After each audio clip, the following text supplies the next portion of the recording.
हाँ जी, good morning everyone. जैसे कि हमने लास्ट वीडियो में कार्ल पियर्सन के जो मेथड है उसके फॉर्मूलाज देखे थे कि उसके फॉर्मूले क्या क्या है। जब मीड यूज़ करेंगे तो स्क्यूनेस कैसे कैलकुलेट होगी और जब मीडियन यूज़ करेंगे तो स्क्यूनेस कैसे कैलकुलेट होगी। आज हम करेंगे इसका एक न्यूमेरिकल। ठीक है, तो अब हम करते हैं कार्ल पियर्सन के कोफिशिएंट ऑफ स्क्यूनेस कैसे कैलकुलेट है कार्ल पियर्सन के मेथड से। मान लीजिए आप लोगों को वेरिएबल्स दे रखे हैं,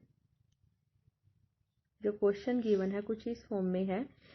आपकी सीरीज है वो कॉन्टिन्यूस है, ये तो आपको पता है। वह कॉन्टिन्यूस सीरीज कैसी होती है। कॉन्टिन्यूस सीरीज में आपको क्या दे रखी होती है, इस टाइप से एक सीरीज दे रखी होती है बजाय के एक इंडिविजुअल नंबर की। जैसे यहाँ पे दे रखा 0 to 5, 5 to 10, 10 to 15, इस तरीके से ये एक सीरीज गिवन है। 25, 25 to 30, 30 to 35 एंड 35 to 40। ये हमें वेरिएबल्स गिवन है क्वेश्चन के अंदर और फ्रीक्वेंसीज दे रखी हैं 2, 5, 7, 13, 21, 16, 8 एंड 3। अब देखो हम फॉर्मूले के तरीके से जाएंगे। जो फॉर्मूले में हमें जिस चीज़ की नीड होगी हम उसी को 1 बाय 1 कैलकुलेट करते हुए चलेंगे।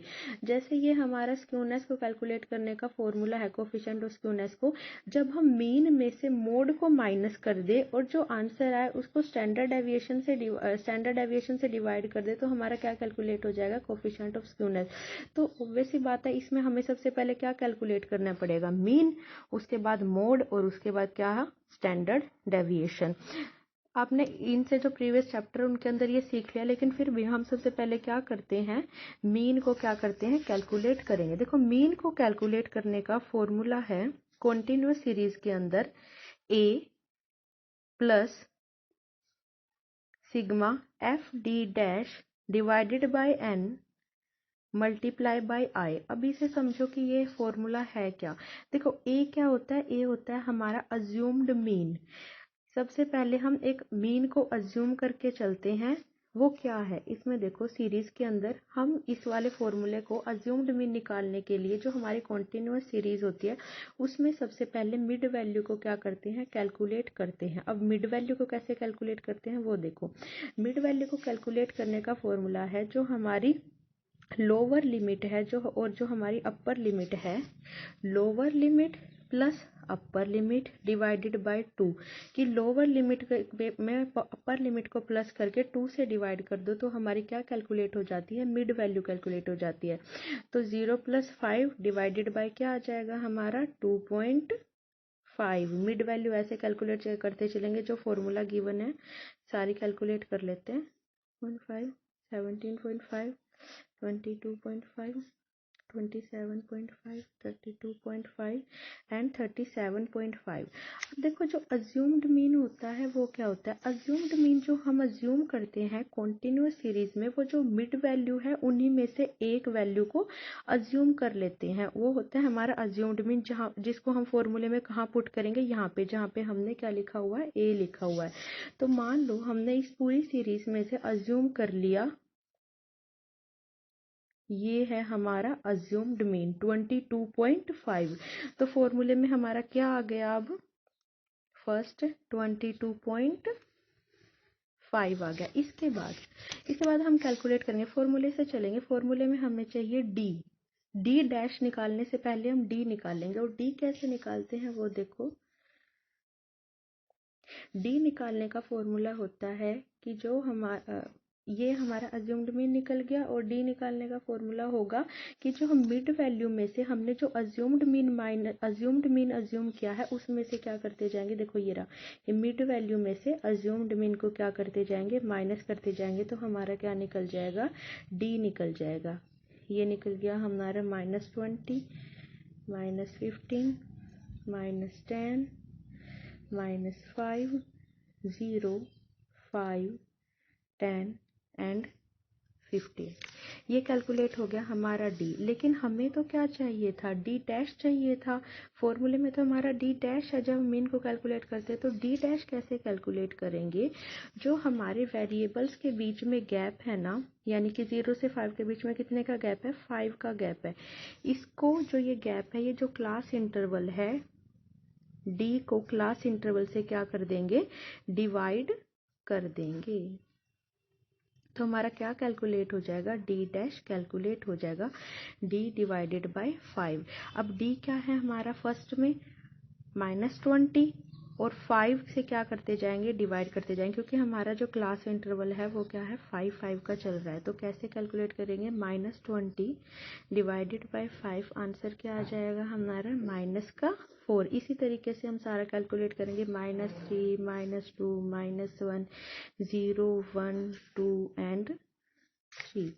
अब ये निकल गया हमारा डी डैश, यहाँ तक हमारा फॉर्मूला हो गया पूरा। अब एफ डी डैश कैलकुलेट करना है। एफ डी डैश को कैलकुलेट करने का फॉर्मूला सिंपल, जो हमारी फ्रीक्वेंसी है उसके साथ क्या करो, डी डैश को क्या कर दो, मल्टीप्लाई कर दो। एफ को डी डैश के साथ क्या कर दो, मल्टीप्लाई कर दो। ये है हमारा एफ क्या है 2 और डी डैश क्या है हमारा -4। तो -4 मल्टीप्लाई बाय में 2 मल्टीप्लाई 2 तो क्या हो जाएगा -8। इसी तरीके से हम सारा कैलकुलेट करेंगे, 15 14 13 0 16 और उसके बाद है हमारा 9। अब हमें चाहिए समीशन। फॉर्मूले के अकॉर्डिंग जो जो हमें फॉर्मूले में नीड होगी उसी चीज़ को स्टेप बाय स्टेप हम कैलकुलेट करते रहेंगे। तो यहाँ पे हमें एफ डी डैश को इंडिविजुअली नहीं, हमें उसका समीशन चाहिए। तो समीशन इन द सेंस कि हमें इन सारी वैल्यूज़ को क्या करना होगा, प्लस करना होगा। तो समीशन एफ डी डैश आया हमारा -9। इन सारी वैल्यूज को क्या कर दिया हमने, प्लस कर दिया। तो हमारे फॉर्मूले में क्या निकल गया, हमें अज्यूम्ड मीन का पता चल गया, हमें एफ डी डैश का समीशन पता लग गया, और एन क्या होगा हमारा, जो फ्रीक्वेंसी का टोटल होगा। इंडिविजुअल सीरीज में तो एन जितने नंबर हमें दे रखे होते हैं, जैसे 1 2 3 4 5 ये इतने नंबर दे रखे हैं, इन सब को जो वो आएगी न्यूमेरिकल वैल्यू की ये कितने नंबर्स हैं उनको प्लस कर देंगे तो क्या आ जाएगा, एन क्या आ जाएगा हमारा 5। लेकिन हमारी कॉन्टिन्यूस सीरीज में एन क्या होता है, फ्रीक्वेंसी का टोटल होता है। तो एन क्या आया हमारा, जब इनको टोटल करेंगे आया हमारा 75। और आई क्या है हमारा, जो क्लास इंटरवल के बीच में जो गैप था ना, जो हमने ये किया था क्लास इंटरवल के बीच में गैप, जैसे 0 से 5 के बीच में, 5 से 10 के बीच में, 10 से 15 के बीच में, वो जो गैप है वो क्या हो जाएगा हमारा क्लास इंटरवल। तो आई क्या है हमारा यहाँ पे 5, आई इज इक्वल टू 5। अब सारी वैल्यूज हम क्या करेंगे, फॉर्मूले में पुट करेंगे। हम कैलकुलेट कर रहे थे mean A plus summation F D dash divided by N multiply by I. तो ए था हमारा, पीछे जो हमने अज्यूम्ड में ले रखा था वो था हमारा 22.5, ये देखो 22.5। समीशन एफ डी डैश आया था हमारा 193, एफ डी डैश आया था -9। उसके बाद एन है हमारा, जो हमने फ्रीक्वेंसी का टोटल किया था वो था हमारा एन 75। और जो हमारी उनके बीच में जो हमारी क्लास इंटरवल्स गिवन है उनके बीच में जो गैप है आया है हमारा वो था हमारा 5। अब इस सारी टर्म को क्या करेंगे, कैलकुलेट करेंगे। तो ये आ गया हमारा 21.9। तो हमारा एक बार जो हमारे फॉर्मूले में हम लोगों को चाहिए थी मीन, वो क्या हो गया हमारा, कैलकुलेट हो गया, जो आ गया है हमारा 21.9। अब हमें क्या चाहिए, मोड। मोड को कैलकुलेट करने का फॉर्मूला कॉन्टिन्यूस सीरीज में होता है भाई, z is equal to L1 plus F1 minus F0 divided by 2F1 minus F0 minus F2 और मल्टीप्लाई बाय आई। अब ये F1 F0 F2 ये सब क्या है, ये कुछ नहीं है, जो सीरीज है उसमें चलो। देखो मोड क्या होता है, जिस भी क्लास इंटरवल की या जिस भी जो ऑब्जेक्ट है या जो भी वैल्यू है उस जिसकी फ्रीक्वेंसी सबसे ज़्यादा होती है वो क्या होता है हमारा, मोड होता है। लेकिन कॉन्टिन्यूस सीरीज में हम सिर्फ इंस्पेक्शन मेथड से ये नहीं बता सकते कि मोड क्या है, उसके लिए हमें सबसे पहले वो देखनी होगी कि फ्रीक्वेंसी किसकी सबसे ज़्यादा। देखो फ्रीक्वेंसी कौन सी सीरीज की सबसे ज़्यादा है, 20 to 25 की, क्योंकि सबसे मैक्सिमम फ्रीक्वेंसी क्या है यहाँ पे 21, और उसके सामने सीरीज कौन सी है 20 to 25। तो हमें इंस्पेक्शन मेथड से ये पता चला कि हमारा जो मोड है वो इस क्लास इंटरवल के अंदर क्या करेगा, लाई करेगा। तो उसको कैलकुलेट करने के लिए अब ये मोड का फॉर्मूला लगाएंगे। L1 क्या होती है, लोअर लिमिट, जो आपकी मैक्सिमम फ्रीक्वेंसी वाली क्लास इंटरवल आई है उसकी लोअर लिमिट होती है उसके सामने वाली। तो ये क्या हो गया, 20 क्या होगी हमारी, L1 होगी। यहाँ पे हम पुट कर देंगे L1 है हमारी 20। F1 क्या होता है, जो सबसे ज़्यादा फ्रीक्वेंसी आई है ना वही क्या है हमारी F1, जो उससे ऊपर है वो है हमारी F0 और जो उससे नेक्स्ट है वो है हमारी F2। तो एक बार फॉर्मूले में पुट कर ले फटाफट, 20 प्लस 40, 20 प्लस, एक मिनट, F1 आई है हमारी 21 माइनस 13 डिवाइडेड बाय आई है हमारी 2F1 2, F1 है 20 माइनस 13 माइनस का F2 है हमारा 16, ये देखिए 16 मल्टीप्लाई बाय आई क्या था, जो गैप था क्लास इंटरवल के बीच में वो क्या है हमारा 5 था। तो इस सारी टर्म को जब हम कैलकुलेट कर ले तो आया हमारा 40/13 और एंड में जब हमने पूरा कैलकुलेट किया तो मोड की वैल्यू हमारी कैलकुलेट हुई 23.8।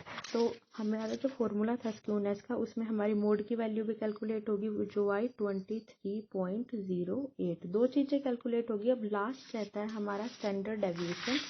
स्टैंडर्ड डेविएशन को कैलकुलेट करने का फॉर्मूला है भाई सिग्मेशन एफ डी डैश का square divided by N minus F D dash by N whole पूरे के पूरे का क्या हो जाएगा स्क्वायर, और जो हमने फॉर्मूला लिखा उस पूरे का क्या हो जाएगा अंडर रूट हो जाएगा। अगर हम ये फॉर्मूला यूज़ करते हैं तो हमारा क्या कैलकुलेट होगा, स्टैंडर्ड डेविएशन कैलकुलेट होगा। अब हम फॉर्मूले में देखते हैं हमने क्या क्या कैलकुलेट कर लिया। एफ डी डैश वगैरह सब कुछ नहीं कर रहा है, लेकिन एफ डी डैश का स्क्वायर नहीं हुआ है। तो हम एक बार एफ डी डैश का स्क्वायर करो करते हैं।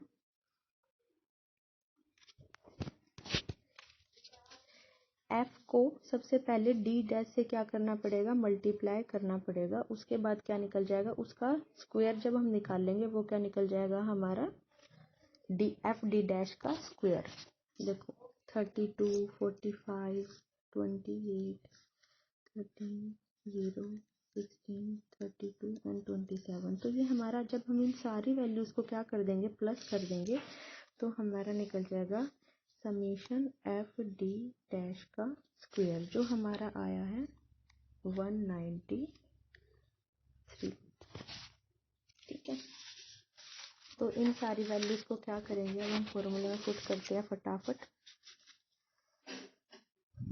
193 डिवाइडेड बाय 75 माइनस हमारा एफ डी डैश था 9, जो हमने वैल्यू ऑलरेडी कैलकुलेट करके है। उन्हीं सब को सिंपल अब हम क्या करेंगे, इस फॉर्मूले के अंदर क्या करेंगे, पुट करेंगे। तो -9 डिवाइडेड बाय 75 इसका स्क्वायर और पूरे का क्या हो गया अंडर रूट मल्टीप्लाई बाय 5।